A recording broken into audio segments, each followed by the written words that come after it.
Hi, David Zunker here, and I've recently had a really interesting meditation to do with the Lion's Gate on August 8th. And maybe part of the reason it was so personal and intense and significant was that that is also the 11th.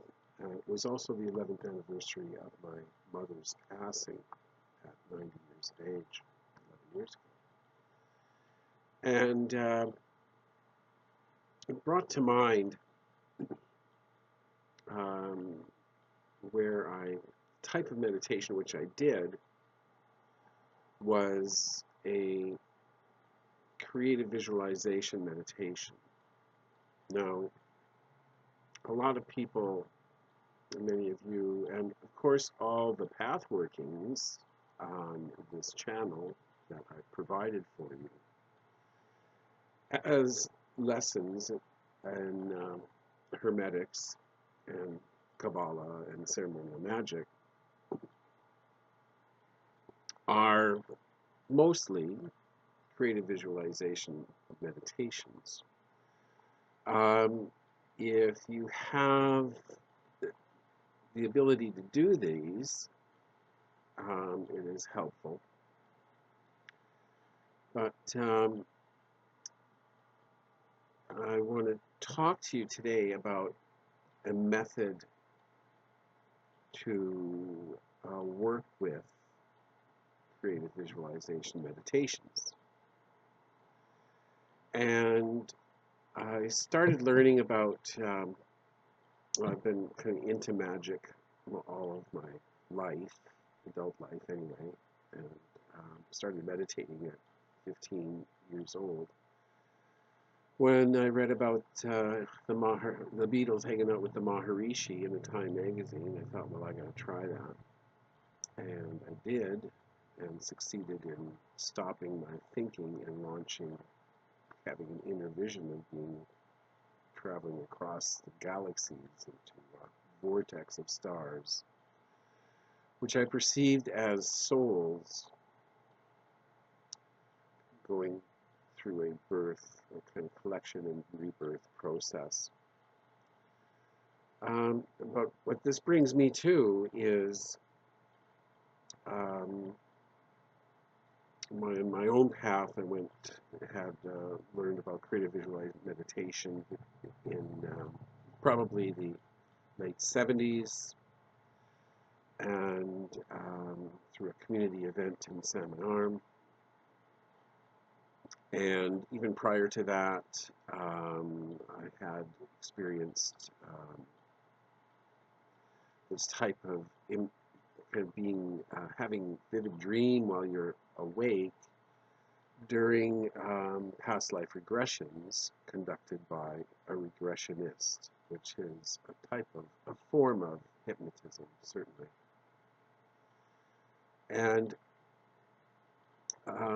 so I've had a creative visualization meditation. It wasn't a chore for me, especially in my work as a psychic and a card reader. When I began doing that in my early 20s, and I read about trying to kind of create a screen in your mind and seeing things that may come up. So through these decades of development, it was not even in my hermetic training. It was actually 1993, and I took a course in New Westminster, British Columbia, at a place called the Pagan Book Place, a bookstore, and they had a classroom as well in the basement. And I took a course in Wicca 101, basically.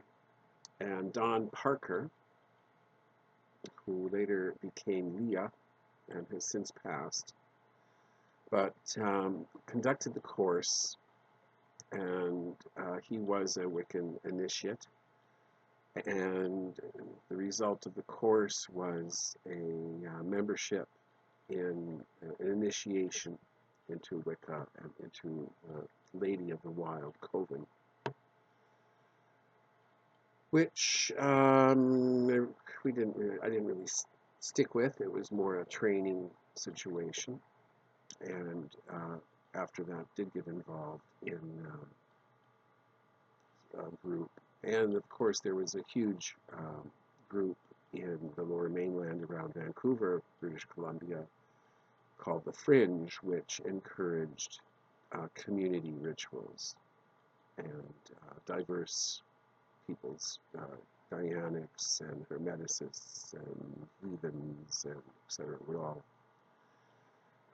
Dionysians, various different, even separate kind of distinct groups would come together for witch camps and Sabbaths. Quite a community, thriving community there for over 30 years now.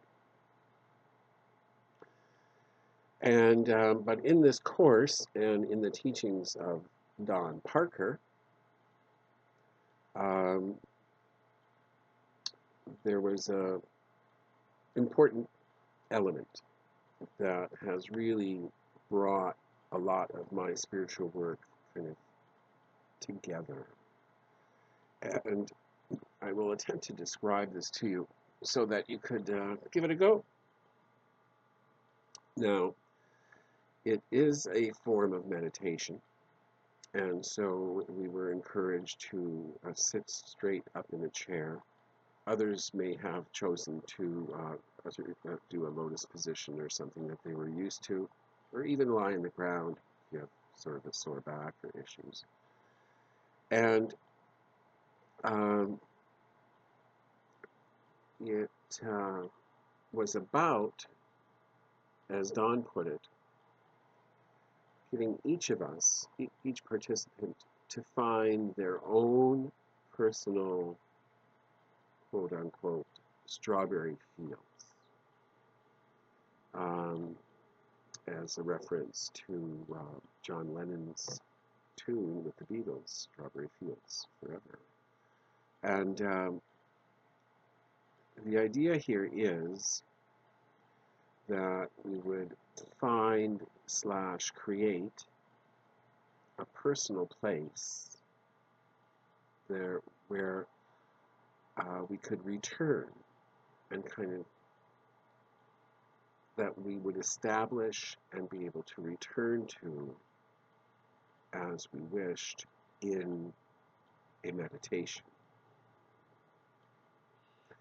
And as I recall, I probably have some notes on this buried somewhere in the archives, but we did not do, like in my work on YouTube here that I put up, is the importance of the middle pillar exercise in raising one's awareness as a meditation. And I would encourage people in doing any sort of hermetic ceremony to include the middle pillar exercise as when they wish to go into a formal kind of intention, and as a way to kind of dispel kind of superfluous thoughts and really kind of raise awareness upon the chosen in the focus or intention. However, as I recall, certainly Don wasn't teaching the middle pillar, but I think he started us all off in a meditative space, so darken the room, not dark, but kind of turn off the bright lights, probably some candles going, as I recall, some incense was always going, and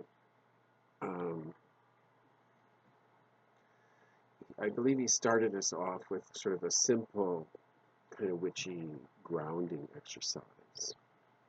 However, I would like to add to that, my teacher in Hermetics always suggested that whenever doing any sort of visualization or meditation, always start in the light. Start up high. Start with source. Start with stellar energy coming in. Of course, our sun is a star too. But energy coming in through the top of the head. And then you can do that with that what you'd like. But start up high. And so Dawn talked us through a grounding, which is maybe some of you have heard, and I don't even know if I have one on here somewhere. But it's about getting into, eyes closed of course, into a meditative state, drawing spiritual energy in through the top of the head. And imagining that energy moving through the body and through the feet and down to visualize roots of light coming out of the feet and out of the body into the earth. And so part of that visualization process is imagining this energy coming through you, making sure it goes through the heart, because the heart is all important in all this. And imagine that energy coming down, kind of through the floor, through the basement, through the foundation, to the gravel, into rocks, into the water below, into the earth, deep into the earth. And part of any decent grounding is a letting go of stresses or anxieties and superfluous thoughts, and letting them go down into the earth. And then once that process has completed, after a few breaths, starting to bring in the purified energy back from the earth, as a gift from the earth, back into the self, the body. So we might just that sort of, maybe with, and also you could reference on these pages the Kabbalistic cross as punctuation in meditation. But the point here is to ground, to be in a meditative state. Then begin to imagine, actually try to imagine, but too much trying isn't going to do it for you. It's almost more a mental, allowing imagery to form, allowing yourself to be in that process. And part of this process from Dawn, from your Wicca teacher, was he started us off with kind of being in an open field, a hill, and kind of taking it from there. But the point is to, it's personal, but it should also be a relaxing scene, a positive, a nature, part of something to do with nature, something to do with relaxing, whether there's a sea or a beach or a mountain or a hill or an open field or the wide prairies, it doesn't matter. Whatever kind of comes to mind and is readily worked with. So, for example, for myself, I saw, with my eyes closed, I managed to build up a scene of kind of a grassy hill, some trees, some exposed rock. Always, if you're trying this sort of work, it can help if you can manage to visualize and see your feet walking on the grass, and that can help facilitate creating the larger imagery. However, so for myself, I came upon and imagined / came upon a great, big, huge, deciduous tree, like a giant oak of some sort. And its roots it was on this little, not a big hill, it's a gradual hillside, and by some rocks. And so what was there at the base of this large tree, say like trunk, diameter of say 6 feet or something, large tree, old tree, and that there was actually kind of a cavern, a small cavern created by the combination of the large base of the large tree and the roots against the rocks. And there was a little place to go in. So I did. And in my mind's eye, I did see some little lights, it seemed like crystals or reflections in this chamber at the base of the giant tree. So now that may have very well been the first, that was about it for the first time. But then we were encouraged in subsequent classes to return, go back. And for myself, I've seen that there was this giant tree and this place for me to go for a meditative, quiet time to relax and to kind of clear. But there was also some other features nearby.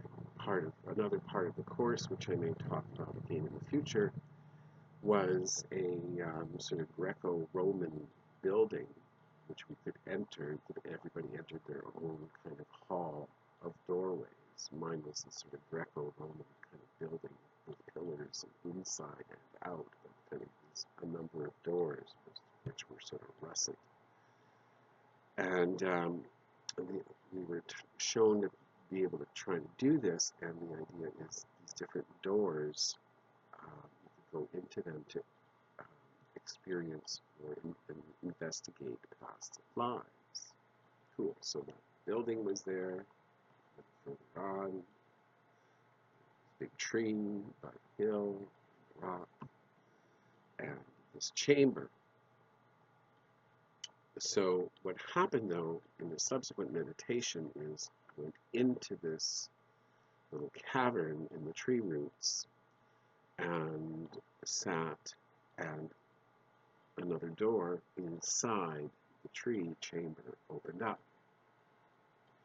And I accessed this place which became my personal quote-unquote strawberry fields. I was able to return to this place, and from the chamber in the tree roots, through a door inside, a passage inside, it led to it was like a Dutch door that could open just halfway, but that came out of a cave and a rock face.